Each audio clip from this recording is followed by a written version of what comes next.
उनका तो वो नहीं जीत पाए, कैलाश विजयवर्गीय जीते। तो उन कांग्रेस पर तो इसका कोई फर्क नहीं पड़ना, बीजेपी पे भी कोई बहुत फर्क नहीं पड़ना। कांग्रेस को सिर्फ इतना फर्क पड़ना है कि वहाँ एक कद्दावर नेता के रूप में जो थे, आयोजन वगैरह कराना होते थे तो संजय शुक्ला की भूमिका रहती थी। वो अब उन्हें नया आदमी ढूंढना पड़ेगा, लेकिन बीजेपी को कोई फर्क नहीं पड़ेगा। 4.5 लाख वोटों से जब शंकर लालवानी चुनाव जीते, और वहाँ तो अभी भी किसी के जीतने की संभावना नहीं है। बहरहाल बीजेपी में आने के बाद संजय शुक्ला ने क्या कहा, ये सुनिए। देखिए, भारतीय जनता पार्टी मेरा परिवार है, मैं उस परिवार में वापस आया हूँ, परंतु कांग्रेस पार्टी में परिवारवाद चलता है। वहाँ पर परिवार के अलावा किसी को देखा नहीं जाता है। आप देख रहे होंगे आदरणीय सोनिया जी और राहुल जी के अलावा वहाँ किसी से काम नहीं किया जाता। यहाँ पर छोटा कार्यकर्ता हो या बड़ा कार्यकर्ता हो, सबको एक सम्मान दिखाया जाता है और जो भी कार्यकर्ता हो उसको सम्मान दिया जाता है, परंतु कांग्रेस सम्मान नहीं जाता। इसलिए हम सम्मान से वापस आ चुके हैं। इसलिए टूट गया क्योंकि जो देश नहीं पूरी दुनिया देख रही थी, हिंदू धर्म की बात हो रही थी, जो हमारा राम मंदिर बनने जा रहा था, उस राम मंदिर को आदरणीय जो मोदी जी ने उनको न्योता भेजा, उसको ठुकराने के बाद हमको अपना ठेस लगी, क्योंकि हिंदू धर्म में हम परिवार है हमारा, उस परिवार में थे तो उन्होंने न्यूज करा, तो इसलिए आदरणीय पचौरी जी और हम आदरणीय सभी मेरे विधायक और साथी लोग द्वारा हमने भारतीय जनता पार्टी जाएंगे। अब सवाल उठता है कि क्या भाई यानी विजयवर्गीय को इस पूरे घटनाक्रम की हर अपडेट थी। ये सवाल इसलिए क्योंकि एक दिन पहले 8 मार्च को उन्होंने इंदौर में जीत को लेकर चौंकाने वाला बयान दिया था। विजयवर्गीय ने कहा था कि इंदौर में अब की बार बीजेपी 8 लाख वोटों से लोकसभा चुनाव जीतने जा रही है।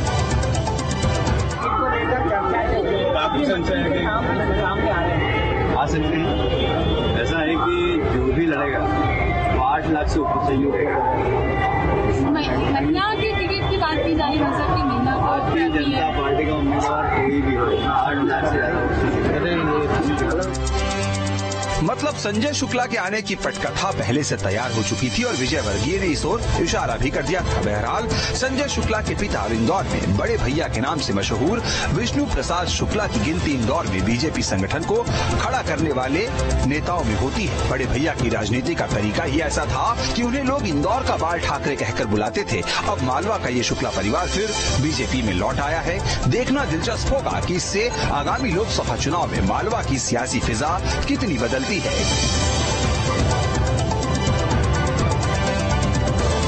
Team news state.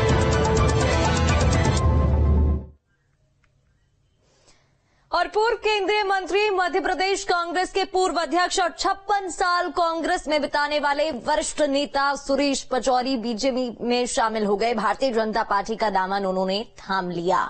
अब सियासी तौर पर इसका किसे फायदा और किसे होगा नुकसान, जानते हैं रिपोर्ट में।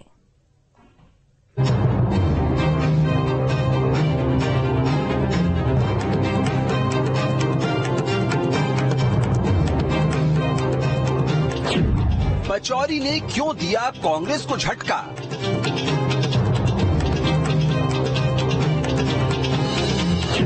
पांच दशक पुराने रिश्ते का क्यों हुआ ब्रेकअप? जी हाँ, जैसे जैसे लोकसभा चुनाव पास आ रहे हैं वैसे वैसे कांग्रेस का कुनबा कम होता जा रहा है। कांग्रेस पार्टी के नेता लगातार बीजेपी में शामिल हो रहे हैं, जिसके चलते कांग्रेस के हाथों से बाजी जाती हुई दिख रही है। इस आवाजाही के बीच कांग्रेस छोड़ने वाले सभी नेताओं का बीजेपी में दिल खोलकर स्वागत किया जा रहा है। जितने भी नेता कांग्रेस छोड़ रहे हैं उन सभी के बीजेपी में शामिल होने की लगातार खबरें आ रही है। ये निश्चित रूप से कांग्रेस को ये बहुत बड़ा झटका है। इसमें आप अगर देखें तो राजू खेड़ी को आप मान लें, महाकौशल, नर्मदापुरम, नरसिंहपुर उस पट्टी में उनका बड़ा प्रभाव है। संजय शुक्ला का इंदौर में बड़ा प्रभाव है। उस सुरेश पचौरी जी का भोपाल में, और भी जो लोग शामिल हो रहे हैं, मैं समझता हूं कांग्रेस को इससे बड़ा झटका है। विशेषकर सुरेश पचौरी जी को मैं छात्र राजनीति से जानता हूं, तो कुल मिलाकर के उनका जाना मैं समझता हूं कांग्रेस के लिए एक बड़ा नुकसान है। और उन न केवल सुरेश पचौरी, राजू खेड़ी और संजय शुक्ला जी, बल्कि कांग्रेस के वरिष्ठ नेताओं को ये चिंतन भी करना चाहिए आखिर क्या कारण है देश भर में सारे के सारे लोग जो समर्पित कार्यकर्ता थे वो पार्टी छोड़ करके जा रहे हैं। ये मध्य प्रदेश की कहानी नहीं है, ये उत्तर प्रदेश की भी है, हिमाचल की भी है, पूरे देश भर की यही कहानी है। इस पर कांग्रेस को खुद विचार करना चाहिए। कांग्रेस में मची इस भगदड़ के बीच गांधी परिवार के करीबी और ब्राह्मणों में गहरी पैठ रखने वाले पूर्व केंद्रीय मंत्री सुरेश पचौरी भी बीजेपी में शामिल हो गए हैं। वो कांग्रेस के लिए, छात्र संगठन के लिए, युवक कांग्रेस के लिए बहुत समर्पित कार्यकर्ता रहे हैं और विशेषकर मुझे ये कहने में कोई संकोच नहीं है कि युवक कांग्रेस की कार्यशैली और संस्कृति को बदलने का अगर किसी को श्रेय जाता है तो राजीव गांधी जी के नेतृत्व में वो सुरेश पचौरी जी को जाता है। मैंने रिपोर्टिंग भी की है कि जब कभी भी युवक कांग्रेस के बड़े अधिवेशन कहीं होते थे और युवक कांग्रेस की टोलियां जब निकलती थी स्टेशन से, तो स्टेशन पर दुकानदार बंद करके चले जाते थे, जो भी इसके कारण रहे हों उसके पीछे। लेकिन युवक कांग्रेस एक शालीन है, समर्थक है और शांत है और सहयोगी है। ये जो पूरी ताकत उन्होंने लगाई, खासतौर से कांग्रेस सेवा दल के पुनर्गठन में और युवक कांग्रेस के पुनर्गठन में, वो बहुत अद्भुत था। और उनका पुरस्कार राजीव गांधी जी ने दिया भी, वो सबसे छोटी उम्र के राज्यसभा सदस्य बने थे देश में। सुरेश पचौरी और कांग्रेस का रिश्ता काफी पुराना है। सुरेश पचौरी करीब 56 साल तक कांग्रेस में रहे। पचौरी राजीव गांधी और सोनिया गांधी के बेहद करीबी नेता रहे हैं, लेकिन इतने सालों के बाद उन्होंने भी कांग्रेस को छोड़ दिया और बीजेपी को अपना लिया। लोकसभा चुनाव के इतना नजदीक आने के बाद कांग्रेस के नेताओं का गेट बदलना कांग्रेस को बेहद भारी पड़ रहा है। बहरहाल सुरेश पचौरी के दल बदलने के पीछे जो कारण बताए जा रहे हैं, उसके मुताबिक पचौरी खुद को काफी दिनों से पार्टी में अपमानित और उपेक्षित महसूस कर रहे थे। आप समझदार हैं, बुद्धिजीवी हैं कि कांग्रेस का संबंध अब जनता से जीवंत नहीं रह पा रहा है, न जनता से सीधा रिश्ता जुड़ पा रहा है, न कांग्रेस जनता की जो ज्वलंत समस्याएं हैं उनके लिए पहल कर पा रही है, न उसमें सफल हो रही है। तो इशारा काफी है। सुरेश पचौरी बीते कई सालों तक पार्टी में हाशिए पर रहे। इसकी एक वजह उनकी वरिष्ठ नेता दिग्विजय सिंह के साथ अदावत भी है। सुरेश पचौरी का बीजेपी में जाना कांग्रेस के लिए बड़ा झटका है, क्योंकि देश को जोड़ने का दावा करने वाले राहुल गांधी ने हाल ही में मध्य प्रदेश में यात्रा निकाली और राहुल की यात्रा के एमपी से निकलते ही कई नेता पार्टी छोड़कर भी निकल लिए।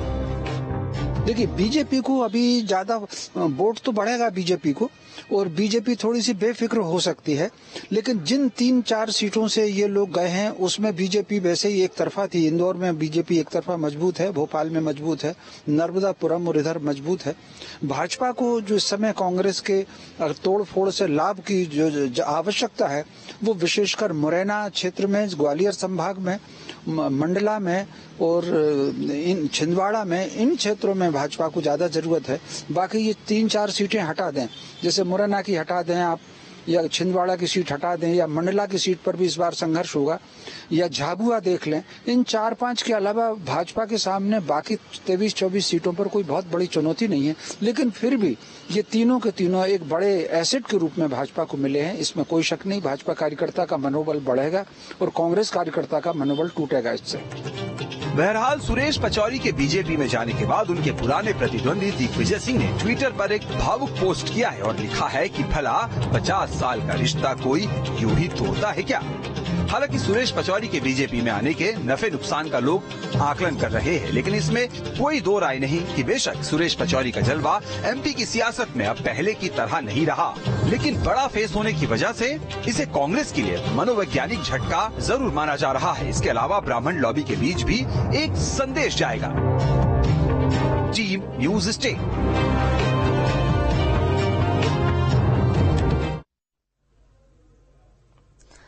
और इन दिनों कांग्रेस में भगदड़ तेज है। अब तो ऐसे चेहरे कांग्रेस में जा रहे हैं जिनके बारे में कहा जाता था कि इनके डीएनए में ही कांग्रेस है, यानी कि अब तो ऐसे चेहरे कांग्रेस से जाते दिखाई दे रहे हैं जो लगता था कभी कांग्रेस से नहीं जाएंगे। हालांकि इस डीएनए की थ्योरी को कमलनाथ लगभग गलत साबित कर चुके हैं, लेकिन शायद बीजेपी की लैब में टेस्ट सफल नहीं रहा। ये रिपोर्ट देखिए।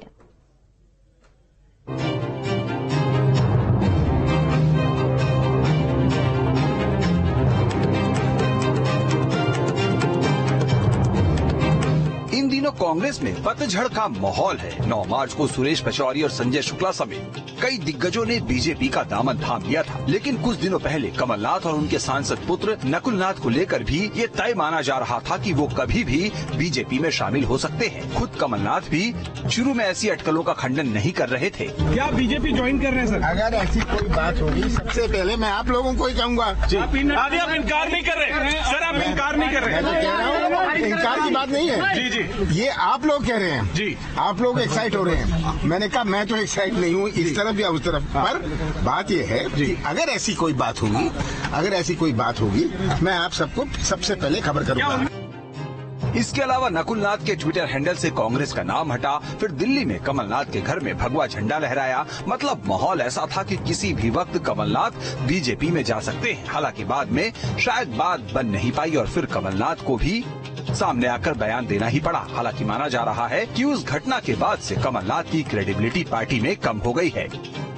देखिए, राजनीति में जाने की अटकलों का जो हसर खराब होता है वो कमलनाथ के एपिसोड में हो चुका है। अगर वो चले जाते तो उसका मायने था, कांग्रेस रोक लेती तो मायने था, लेकिन जो जिस तरह की सीन बना और जिस तरह की डायलॉग कमलनाथ नकुलनाथ देते रहे, उससे सस्पेंस क्रिएट होता रहा, असमंजस की स्थिति रही और फिर वो नहीं जा पाए। तो कमलनाथ का कद जनता में, अपने कार्यकर्ताओं में, नेताओं में तो गिरा ही है।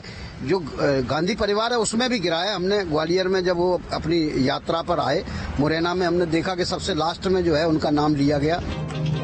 मध्य प्रदेश में जब राहुल की न्याय यात्रा आई तब भी कमलनाथ को ज्यादा तवज्जो नहीं मिली। एक आधे मौके को छोड़कर कमलनाथ अलग थलग ही नजर आए, जिससे ये संदेश गया कि गांधी परिवार से भी उनका अलगाव हो चुका है।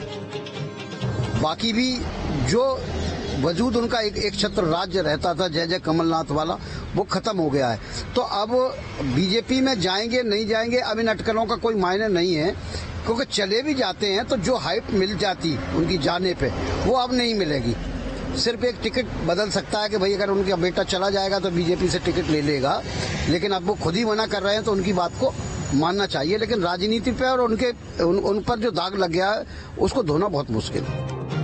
छिंदवाड़ा सांसद नकुलनाथ का बीजेपी में जाने की अटकलों के बीच बयान आया था कि वो पार्टी नहीं बदल रहे हैं। उन्होंने कहा था कि वो कांग्रेस के टिकट पर ही लोकसभा चुनाव लड़ेंगे। हालांकि इससे इन अटकलों पर कोई खास असर नहीं पड़ा है। खासकर कमलनाथ सहित छिंदवाड़ा के सभी 7 विधायकों के राहुल गांधी की भारत जोड़ो न्याय यात्रा से गायब दिखने के बाद इन अटकलों को और हवा मिल गई है कि क्या कमलनाथ के मन में अब भी कमल है।